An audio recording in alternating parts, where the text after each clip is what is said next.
be the spokesperson for India, that is Bharat. Hello future leaders. अब एक video बहुत ज्यादा वायरल हो रहा है और उस पर बात भी की जा रही है। वो वीडियो है former US ambassador Rahm Emanuel का, और उन्होंने काफी सारे इनपुट्स दिए हैं जहां तक अब डोनाल्ड ट्रंप की फॉरेन पॉलिसी की बात करते हैं। और उन्होंने एक चीज कही, उन्होंने ये कहा कि डोनाल्ड ट्रंप का जो एडमिनिस्ट्रेशन है उन्होंने इंडिया को कंप्लीटली रिजेक्ट कर दिया है और अब वो पाकिस्तान को प्रायोरिटी दे रहे हैं ओवर इंडिया। और फिर उसके बाद में आप देखेंगे काफी सारे आर्टिकल्स भी पब्लिश हुए, थोड़ी देर में मैं आपको वीडियो क्लिप भी दिखाऊंगा। बट मेरा मानना यह है कि आपको यह देखना होगा कि किस सिचुएशन और किस कंटेक्स्ट या किस बैकग्राउंड में वो स्टेटमेंट दिया गया है। और खासकर क्या सच में डोनाल्ड ट्रंप के एडमिनिस्ट्रेशन ने इंडिया को टोटली रिजेक्ट कर दिया है? क्या पास्ट में जो इंसिडेंट्स हुए हैं क्या हमें उससे यही देखने को मिलता है, या फिर सच्चाई या पिक्चर कुछ और है? तो ये सारी चीजें हैं ना, ये काम होता है एक एजुकेटर का। सिर्फ आपको एक वीडियो दिखा, वो वायरल हो गया, आपने उसके ऊपर एक वीडियो बना दिया, फिर न्यूज़ में क्या न्यूज़ आ रही हैं, वो चलती जा रही हैं, आपने उसके ऊपर 10-12 मिनट का वीडियो बना के व्यूज़ ले लिए और ये सारे डिस्कशन कर लिए, दैट इज़ फाइन, ठीक है? Because somewhere down the line, ठीक है, यूट्यूब प्रेफर करता है कि आप 10 से 12 मिनट के वीडियो बनाइए और जो न्यूज़ में है, डेवलपमेंट करंट अफेयर्स में हो रहे हैं, जल्दी से जल्दी उनको अपलोड कीजिए सो that you can get maximum views, that is fine.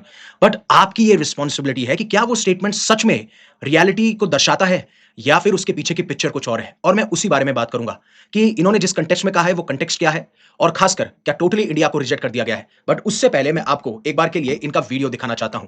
Have a look at this clip, जिसमें कि ये बात कर रहे हैं और बताएंगे कि डोनाल्ड ट्रंप की जो फॉरेन पॉलिसी है उसको जिस तरीके से इन्होंने क्रिटिसाइज किया और कहा कि अब ट्रंप एडमिनिस्ट्रेशन जो है वो पाकिस्तान को प्रायोरिटी दे रहा है over India. Have a look at this video. that we have pulled through four different presidents closer to our orbit has been totally rejected by this president and turned away. And we have picked Pakistan over India. I think I got the terrain pretty good. Japan is the long pole of America's foreign policy in the Indo-Pacific. So 5 years in a row, the number one direct foreign investor in the United States. Largest military footprint in America outside of the United States is in Japan. The only place in the world we have a permanent aircraft carrier. And every piece of our credibility of our deterrence is deteriorated. Xi walks in as a preserver of the. अब जहां पे पहले इन्होंने mention किया कि जो पिछले 3 से 4 यूएस प्रेसिडेंट रहे हैं, उन्होंने काफ़ी सारे ऐसे एफर्ट्स किए, जिससे कि इंडिया और यूएस के रिश्ते सुधर सकें और मजबूत हो सकें, और उसमें कोई शक भी नहीं है। और जब डोनाल्ड ट्रंप आए, तो पहले उन्होंने जिस तरीके से रेसिप्रोकल टैरिफ को लॉन्च किया, वहाँ से थोड़े रिश्ते खराब होने लगे, काफ़ी लोगों ने सवाल उस पे भी खड़े किए। देन जब इंडिया और पाकिस्तान के बीच में सीज़फायर होता है, तो डोनाल्ड ट्रंप बार-बार पता नहीं 70 बार, 80 बार ये कह रहे थे कि ये सीज़फायर मैंने करवाया है, वहाँ पे इंडिया का ये क्लेम आता है कि कोई भी थर्ड पार्टी इंटरवेंशन नहीं हुआ है। अब जब इंडिया एक तरफ से ये कहता है कि थर्ड पार्टी इंटरवेंशन नहीं है और लोग क्रिटिसाइज कर रहे थे हम टैरिफ पे क्यों नहीं बात कर रहे हैं, देखिए अगेन मैं सिर्फ इंडिया की बात कर रहा हूं। मैं यहां पे किसी पॉलिटिकल पार्टी का पक्ष नहीं लेने आता, मैं यहां पे बात करता हूं इंडिया की कि इंडिया के लिए क्या बेटर है। और बात बताऊंगा, अभी कल भी काफी लोगों ने बहुत ज्यादा कमेंट्स किए हैं, उसके बारे में भी बात करेंगे हम। तो पहले जब टैरिफ की बात हुई तो we are in the policy of wait and watch, क्योंकि वो मैटर सुप्रीम कोर्ट के अंदर था, यूनाइटेड स्टेट्स के सुप्रीम कोर्ट के अंदर, कि ये टैरिफ्स लीगल है या नहीं है। अब जब सुप्रीम कोर्ट ने ये कहा कि ये टैरिफ्स इलीगल हैं, देन आप देख सकते हैं कि किस तरीके की सिचुएशन अनफोल्ड हुई। और साथ साथ में जब हमारी इंटरिम डील फ्रेमवर्क साइन भी हुआ था, हालांकि फाइनल डील साइन नहीं हुई है यूएस और इंडिया के बीच में, लेकिन जब वो साइन भी हुई थी तब भी अगर आप कंपेयर करेंगे पाकिस्तान से, बांग्लादेश से, तो उस टाइम पे हमारे ऊपर कम टैरिफ्स थे, लेकिन हम वो वेट एंड वॉच की पॉलिसी फॉलो करते हैं। Same goes in Bangladesh. Bangladesh में जब शेख हसीना की सरकार गिरी और मोहम्मद यूनिस आए थे, जब हिंदूज पे अटैक हो रहे थे, बाकी सारी माइनॉरिटीज पे अटैक हो रहे थे, तो हमने अपनी वॉइस भी रेज की थी कि प्लीज जो माइनॉरिटीज वहां रह रही हैं उनके ऊपर अटैक नहीं होना चाहिए, और सेम इंडिया में भी नहीं होना चाहिए। इसका मतलब ये नहीं है कि मैं वहां पे सपोर्ट, वहां पे तो मैं खड़ा हूं कि हिंदूज को लिंच किया जा रहा है, मॉब लिंचिंग हो रही है, बाकी कम्युनिटीज को टारगेट किया जा रहा है, जैसे बुद्धिस्ट हो या क्रिश्चियंस हो, और यहां पे मैं उसको फेवर करता हूं, ऐसा कुछ नहीं है। यहां पे भी वो चीज नहीं होनी चाहिए जो चीज लॉ एंड ऑर्डर के खिलाफ है, जो कॉन्स्टिट्यूशनल वैल्यूज के खिलाफ है, जो इंडिया की इमेज को डैमेज करता है, वो कोई भी चीज नहीं होनी चाहिए। But wait and watch in case of tariffs, wait and watch in case of Bangladesh politics as well. कैसे? बांग्लादेश में पहले शेख हसीना की सरकार गिरी, मोहम्मद यूनिस की सरकार आई, रिश्ते खराब हुए, सेवन सिस्टर्स पे कमेंट आए, हम सिर्फ वेट कर रहे थे। तो मैंने कहा था कि हम सिर्फ वेट करेंगे कि नेक्स्ट सरकार कौन सी आएगी, और जैसे ही बांग्लादेश के प्राइम मिनिस्टर तारिक रहमान बनते हैं, अब धीरे धीरे इंडिया बांग्लादेश के रिश्ते भी सुधर रहे हैं। तो हमारी पॉलिसी ये है कि हम वेट एंड वॉच करेंगे, हम नॉन अलाइनमेंट की पॉलिसी फॉलो करेंगे, हम किसी दो नेशन के बीच के झगड़े में एंटर नहीं करेंगे। हमारा इंटेंशन होगा कि हर जगह पीस हो, एंड दैट्स इट। बट इस केस में, जिस केस में यूएस और ईरान है, हालांकि मैं कल वाले वीडियो में मेंशन कर चुका हूं कि क्यों पाकिस्तान का रोल बढ़ रहा है और क्यों यूनाइटेड स्टेट्स पाकिस्तान को प्रायोरिटी दे रहा है, आगे मैं डिस्कस भी करूंगा। लेकिन क्या टोटली अगर आप बात करें कि इंडिया को रिजेक्ट कर दिया है, नहीं, मैं बिल्कुल भी नहीं कहूंगा, और उसके एग्जांपल दूंगा। और यही मैं चाहता हूं कि जब एजुकेटर्स जियोपॉलिटिक्स पे लेक्चर्स बनाते हैं वो बताएं इन बारे में, जो भी वीडियो बनाते हैं। अब हाँ ठीक है, मैं इन चीजों के बारे में बात करूंगा, लोगों को बोर लगेगा, बट आई थिंक मेरी जो ऑडियंस है वो मैच्योर है और उन चीजों को समझेगी। पहली चीज आप ये समझिए कि इंडो पैसिफिक में जब भी किसी पार्टनर की बात होती है तो यूनाइटेड स्टेट्स किस पे रिलाय करेगा?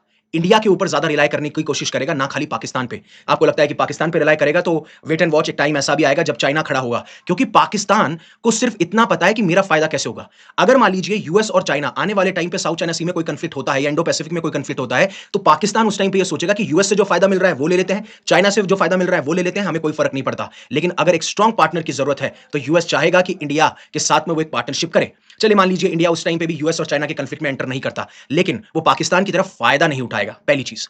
दूसरी चीज, अगर आप यही मानते हैं तो आप मुझे बताइए, पैक्स सिलिका जो एक इनिशिएटिव है जो यूनाइटेड स्टेट्स लीड कर रहा है, जिसमें कि 12 कंट्रीज का एक समूह है, जिनका मकसद सिर्फ यह है कि हम एआई और सेमीकंडक्टर सप्लाई चेन को सिक्योर करें, जिससे चाइना के ऊपर हमारी रिलायंस ना हो, हम चाइना पे डिपेंड ना करें। उसके अंदर पाकिस्तान क्यों नहीं है? क्योंकि ये तो बहुत सिक्योर और ट्रस्टेड इनिशिएटिव है, और यूनाइटेड स्टेट्स ने खुद कहा है कि हम उन कंट्रीज को इस इनिशिएटिव में एंट्री दिलवा रहे हैं जिनके ऊपर हम ट्रस्ट करते हैं, तो व्हाई नॉट पाकिस्तान?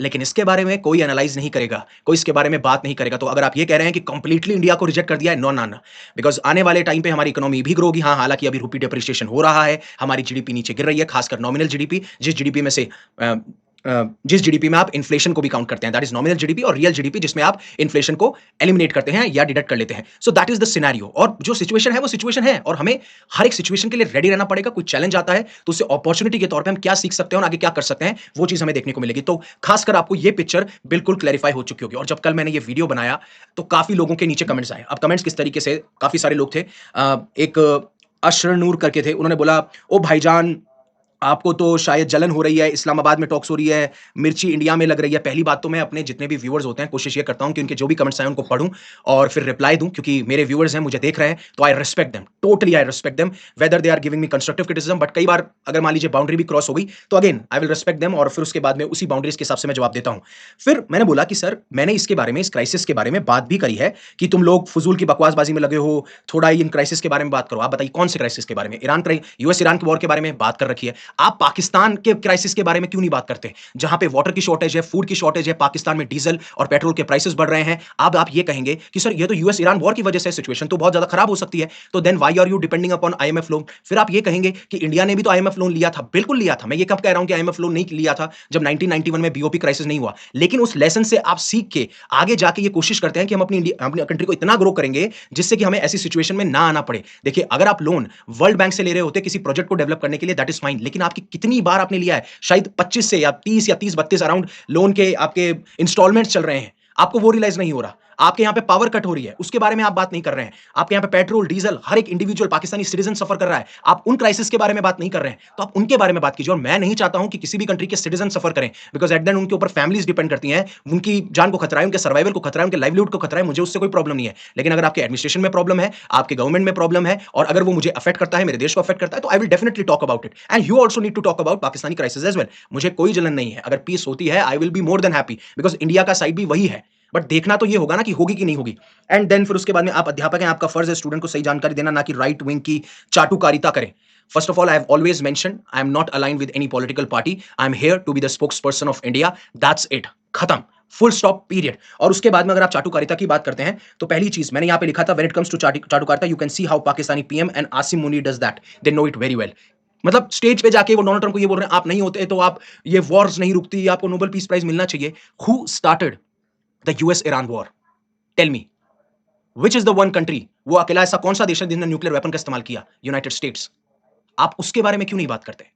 आपने जो स्टेप्स लिए, आसिम मुनीर जा रहे हैं, जो भी है कि हम आपको रेयर अर्थ मिनरल दे देंगे, आपका क्रिप्टो करेंसी का जो क्या नाम है डील है वो करवा देंगे, उसके बारे में क्यों नहीं बात करते फिर आप?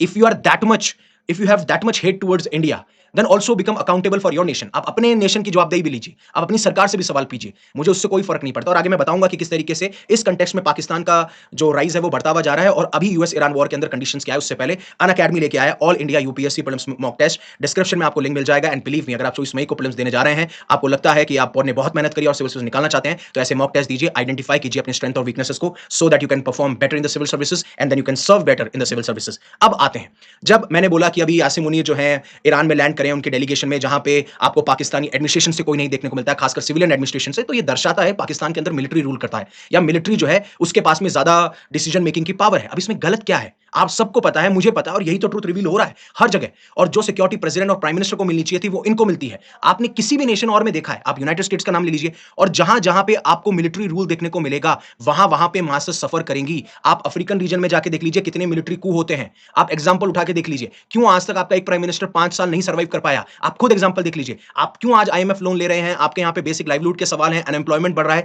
आप क्यों नहीं इन चीजों के बारे में बात करते? ये तो वैलिड पॉइंट्स है ना, लेकिन इसके बारे में कोई बात नहीं करेगा। और जहां तक ट्रस्ट की बात रही, इसके बारे में मैं कल बात कर चुका हूं कि कौन सी बिजनेस डील ऑफर की गई है, कैसे बिजनेस बढ़ रहा है, कैसे जब भी यूनाइटेड स्टेट्स को पाकिस्तान को लगता है कि हमें यूनाइटेड स्टेट्स की जरूरत है, तो उनके मुताबिक आपने स्टेप ले लिया। क्योंकि 2021 के अंदर जो एबिगेट बॉम्बिंग हुई थी अफगानिस्तान में, उसका जो प्राइम सस्पेक्ट था या जो उसके पीछे जो इंसान था, Islamic state of Iraq and Syria के खुरासन प्रोविंस का लीडर, उसको आपने पकड़वा दिया। इस तरीके से आपके ट्रस्ट बिल्ड होते हुए तभी आसिम मुनीर को व्हाइट हाउस में बुलाया जाता है। Tell me one leader of a country जो कि मिलिट्री में था और उसको बुलाया गया। अब वन लीडर का मतलब आप पाकिस्तान के पीएम शहबाज शरीफ है ना, आप उनको बुलाइए ना, आप फॉरेन मिनिस्टर को बुलाइए ना, आप लीडर को बुला रहे हैं। क्यों? क्योंकि ये सिग्नल दे रहा है कि आपके यहां पे मिलिट्री लीडरशिप ज्यादा प्रोमिनेंट है, ज्यादा मुख्य तौर पे देखी जाती है। और यही चीज देखते हो आप। फिर बोला कि सर अब तो पाकिस्तान जो है डेस्परेट है। जब मैंने बताया कि यूएस ईरान ट्रूस के बीच में पाकिस्तान क्यों डेस्परेट है, उसके पीछे भी कल रीजन दिए थे। और अगर ऐसा नहीं है तो फिर सऊदी अरेबिया से फंडिंग लेने की क्यों जरूरत है? क्योंकि यूएई प्रेशर बना रहा है आपके ऊपर। और आपको भी पता है कि जिस तरीके का क्लॉज आया है, अगर ये वॉर होती है तो हमें सऊदी अरेबिया की वजह से हमारे ट्रुप्स, हमारे मिलिट्री एसेट्स उतारने पड़ेंगे और वो बहुत ज्यादा डैमेजिंग होगा। एक तरफ हम ईरान से लड़ रहे होंगे, सऊदी अरेबिया को फेवर कर रहे होंगे, अफगानिस्तान के साथ में हमारी वॉर खुद चल रही है,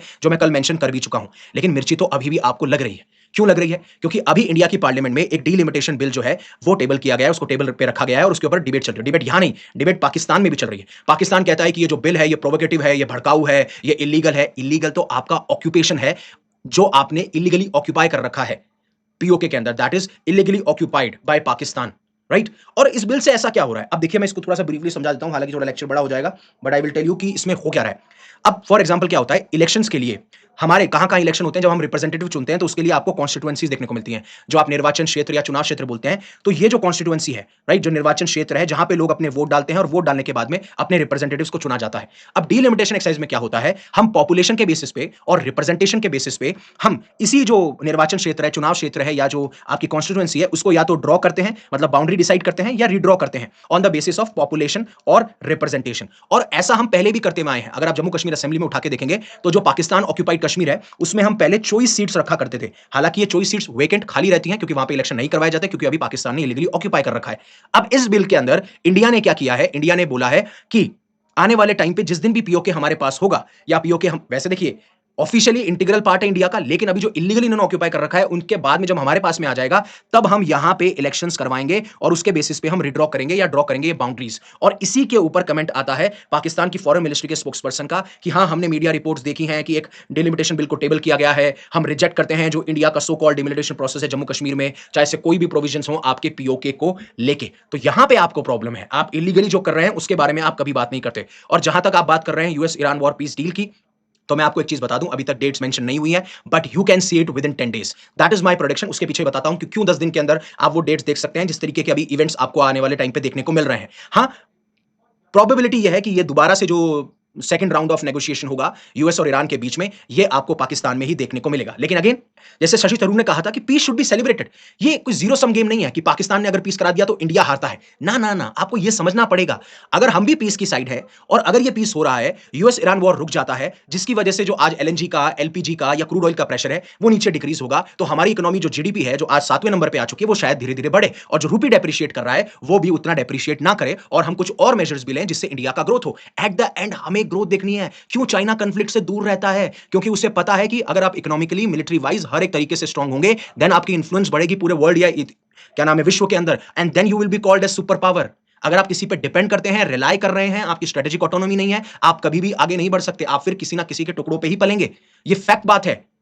अब उसी चीज में ट्रम्प कहते हैं कि ईरान की डील बहुत क्लोज है और अगर एक बार ये हो जाती है तो फिर मैं पाकिस्तान विजिट जरूर करूंगा उस एग्रीमेंट को साइन करने के लिए। और बार बार जिस तरीके से पहले भी ट्रम्प आसिम मुनीर और शहबाज शरीफ की तारीफ करते हुए हैं, आसिम मुनीर शहबाज शरीफ ट्रम्प की तारीफ करते हुए हैं, वैसे इन्होंने बोला है कि मैं उन्हें कंटिन्यूसली, वो मेरे को कंटिन्यूसली थैंक करते रहते हैं और मैं उनको भी अप्रिशिएट करना चाहूंगा कि they are extraordinary man for hosting US Iran talks. और किस लिए कर रहे हैं वो बता दिया, क्या सिचुएशन है वो बता दी, पीस होता है वो बता दिया। मैं क्यों कह रहा हूं मैं इसलिए कह रहा हूं कि आपको आने वाले 10 दिन में देखने को मिल सकता है, क्योंकि एक तरफ इजराइल और लेबनान ने एक सीजफायर डील साइन कर ली है कि अब उनके बीच में कन्फ्लिक्ट नहीं होगा। जहां पे पहले इजराइल की मिलिट्री और जो मिलिटेंट ग्रुप है हिजबुल्लाह, वो आपस में भिड़ रहे थे, कन्फ्लिक्ट आपको देखने को मिल रहा था। और यही चीज देखने को मिल रही है कि ट्रंप ये कहते हैं कि ईरान वॉर जो है आने वाले कुछ डेज में एंड हो सकती है। अब वो टाइम बताएगा, बट हाँ, एक तो आपने 10 डेज का सीजफायर ले लिया, क्योंकि बार बार ईरान ये कह रहा था कि अगर आप लेबनान को इंक्लूड नहीं करेंगे सीजफायर डील के अंदर, अगर आप लेबनान के अंदर सीजफायर नहीं लेके आएंगे और हमारे जो ग्रुप्स हैं उनके ऊपर अटैक करना आप बंद नहीं करेंगे, तो हम टेबल पे भी आ जाएं, उसके बाद भी आपके साथ में हमारी डील नहीं होगी। तो पहली चीज 10 दिन, तो दैट्स व्हाई आई फील कि in next 10 days you can see some negotiation और पीस टॉक्स इन पाकिस्तान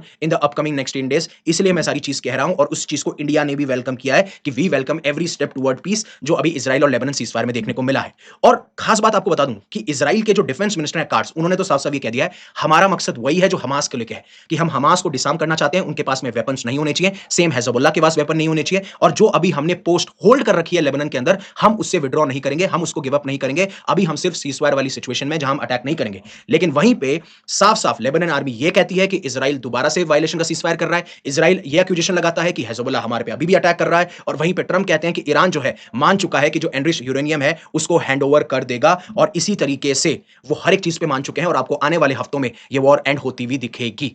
अब ईरान का इसके ऊपर कोई कमेंट नहीं है, हालांकि एक दो रिपोर्ट्स थी कि ईरान डिनाई कर रहा है कि हम हैंडओवर नहीं करेंगे, बट उसके बारे में मेरे पास में पुख्ता इंफॉर्मेशन नहीं है। और अभी ईरान ने स्ट्रेट ऑफ हॉर्मुज को लेकर भी कमेंट दिया है स्पेशली। तो आप अगर उस पर वीडियो चाहते हैं तो आप कमेंट सेक्शन में बता सकते हैं, otherwise I will make a shot on this. So thank you very much for giving me your precious asset, that is your time. Stay safe, stay happy, take care. And अगर आपको अच्छा लगा हो तो प्लीज सब्सक्राइब कीजिएगा, आपके क्या inputs हैं जरूर बताइएगा, बिकॉज मैंने देखा है कि काफी सारे ऐसे एजुकेटर्स हैं जो अपने व्यूअर्स के कमेंट्स के ऊपर बात नहीं करते हैं, but I do it openly, because अगर मैं गलत होऊंगा तो मैं उसको रेक्टिफाई करूंगा, कुछ नई चीज मिलेगी तो मैं उसको सीखूंगा, because that is my responsibility. Being an educator you always need to be a student. So again, stay safe, stay happy, take care, Jai Hind, Jai Bharat, and always remember one thing, live in such a way that universe will be proud of you.